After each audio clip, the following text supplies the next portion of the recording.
Rikicin Donald Trump da Nicolas Maduro ya fara shiga wani babi na musamman wanda kan har yasa Amurka ta fara kai hari kan ƙasar Venezuela. Yanzu dai zamu tattauna rikicin siyasa da tsaro da yake faruwa tsakanin Amurka da Venezuela. Bayan kwanakin nan da Amurka ta ce ta kai hari na farko akan ƙasar Venezuela. Wannan harin da an kai su ne kan wasu jiragen ruwa da ake zargin ana amfani da shi wajen loda miyagun kwayoyi. Shugaban Amurka da wato Donald Trump ya bayyana hakan ne a fili, amma gwamnati dai bata bayar da cikakken bayani daga hukumomi ba. Wannan harin da an ambaci cewa ya zama wani bangare na yaƙi da fataushin miyagun kwayoyi ne da Amurka ke jagoranta a Caribbean. Shin Venezuela ta yi martani kuwa?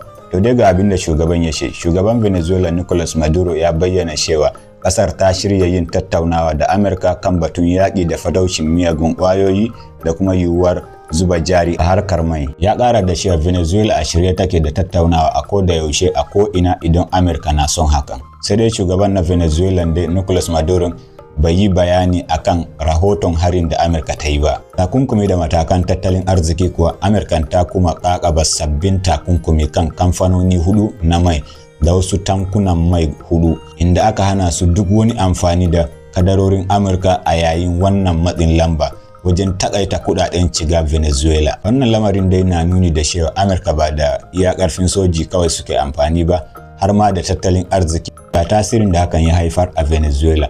Venezuela dai ta sake wasu fursunoni da aka kama bayan zanga-zangar siyasa, wanda wasu ke ganin wannan na iya zama wata alama na matakin sassauci a yayin da ake ƙara matsin lamba daga Amurka. Sai dai har yanzu ana ci gaba da zargin gwamnatin da rike sama da fursunoni 900 na siyasa. Da ƙarshe dai dangantaka tsakanin Amurka da Venezuela ta shiga wani lokaci mai rikitarwa, daga harin da ake zargin CIA ne ya shirya har zuwa bude tattaunawa tsakanin shugabannin kasashen biyu. A wannan rikicin da akwai abubuwa masu yawa da suke faruwa a lokaci guda: tsaro, tattalin arziki da batun yaƙi da miyagun ƙwayoyi. To daga ƙarshe dai ku bayyana mana ra'ayinku a comment section. A tunaninku Venezuela ke da gaskiya ko Amurka ke da gaskiya? Mu haɗu a comment section.